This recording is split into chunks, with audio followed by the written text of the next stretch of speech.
നമ്മൾ ദുബായിലൊക്കെ വരുന്ന സമയത്ത് മോളുകളിൽ കാർ വാഷിംഗ് ഒക്കെ ചെയ്യുന്ന നമ്മൾ കണ്ടിട്ടുണ്ട്. അതിന്റെ ഒരു സാധ്യത എങ്ങനെയാ ആക്ച്വലി? ഇത് എല്ലാവരും നോട്ട് ചെയ്യുന്ന ഒരു കാര്യമാണ്. നല്ല സാധ്യതയാണ്.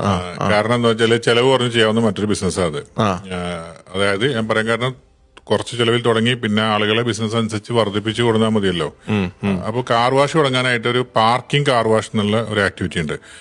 അതർ കാർ വാഷിന് മറ്റൊരു ആക്ടിവിറ്റിയാണ് നമ്മൾ പുറത്തൊക്കെ കാണുന്ന മെഷീനൊക്കെ ഇട്ടിട്ടുള്ള. അതല്ല, നമ്മളിപ്പോ ടോപ്പിക് ഇതായതുകൊണ്ട് പാർക്കിംഗ് കാർ വാഷ് അതാണ് ആക്ടിവിറ്റി. അതെടുത്തുകൊണ്ട് നമ്മൾ എംപ്ലോയീസിനെ എടുക്കുക കാർ വാഷ് ചെയ്യാനുള്ള ആളുകളെ. ഇപ്പൊ കൂടുതലും ഇപ്പം ഗാന അതുപോലുള്ള ആഫ്രിക്കൻ കൺട്രീസിൽ വരെ അങ്ങനെ കാർ വാഷിങ്ങിന് ആളുകളെ കൊണ്ടുവരുന്നുണ്ട്. ഓക്കെ, അങ്ങനെ വരുന്നുണ്ട്. ഇപ്പൊ നമ്മൾ മലയാളികൾ ഒരുപാട് പേര് ഈ മേഖലയിലുള്ളത്. പിന്നെ ഷോപ്പിംഗ് മാളുകളായിട്ട് നമ്മൾ കോൺട്രാക്ട് ആവുക, മാൾസ് അതല്ലെങ്കിൽ മാൾസിന്റെ ഔട്ട്സൈഡ് ഏരിയ. പക്ഷെ അവിടെ ശ്രദ്ധിക്കേണ്ട കാര്യം എന്ന് പറയുന്നത് നമ്മൾ ഈ RTIയുമായി ബന്ധപ്പെട്ട പാർക്കിംഗ് ഏരിയ ആണെങ്കിൽ അപ്പോൾ റോഡ് ആൻഡ് ട്രാൻസ്പോർട്ട് അതോറിറ്റിയിൽ നിന്ന് നമ്മൾ RTIന്ന് അപ്രൂവൽ ഇല്ലാതെ അവിടെ വാഷ് ചെയ്യാൻ പാടില്ല. കാരണം അവിടെ വെള്ളം വീഴുക ചെയ്യുകയിൽ എന്തെങ്കിലുമൊക്കെ സംഭവിച്ചാൽ ഫൈൻ ഉണ്ടാവും. അത്രമാത്രമല്ലോ, RTIയുടെ പെർമിഷൻ എടുത്താൽ ചെയ്യാവുന്നേ ഉള്ളൂ.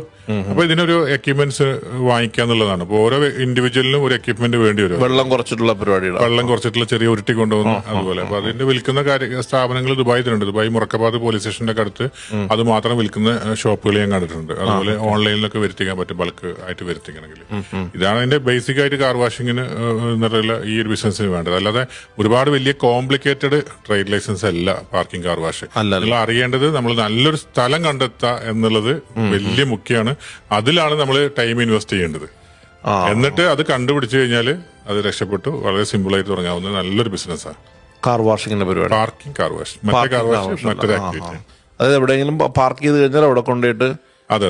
അപ്പൊ ഈ കാർ പാർക്കിംഗ് അങ്ങനെ ചെയ്യുന്നു വിചാരിക്കും. അപ്പൊ എന്തെങ്കിലും വെള്ളം താഴെ വീണാൽ ഫൈൻ അടിക്കുവോ? നമുക്കല്ല ഫൈൻ അടിക്കുക, അത് ചെയ്യുന്ന കമ്പനിക്കാണ് ഫൈൻ അടിക്കുക. പിന്നെ അവർ ഷോപ്പിംഗ് മാളിന് പെർമിഷൻ എടുത്തിട്ടല്ല അത് ചെയ്യുന്നത്. മാളുകാരായിട്ടുള്ള ധാരണയിൽ മാളുകാർക്കും കൂടി ബെനിഫിറ്റ് കൊടുത്തല്ല ചെയ്യുന്നത്. അതുകൊണ്ട് കുഴപ്പമുണ്ടാവില്ല. അത് അവർ തമ്മിലുള്ള ഡീലിംഗ് ആണ്. എന്തായാലും നല്ലൊരു ഓപ്പർച്യൂണിറ്റി ഉണ്ടല്ലോ. അല്ലേ? നല്ല മലയാളികളാണ് ചെയ്യുന്ന ആൾക്കാർ. അയ്യോ, എത്രയോ പേര് നമ്മുടെ ക്ലയൻസ് ഉണ്ട് മലയാളികൾ. ഓക്കെ. എന്തായാലും ഇനിയും അവിടുത്തെ ഓപ്പർച്യൂണിറ്റി കൂടി വരികയാണെന്ന് അർത്ഥം.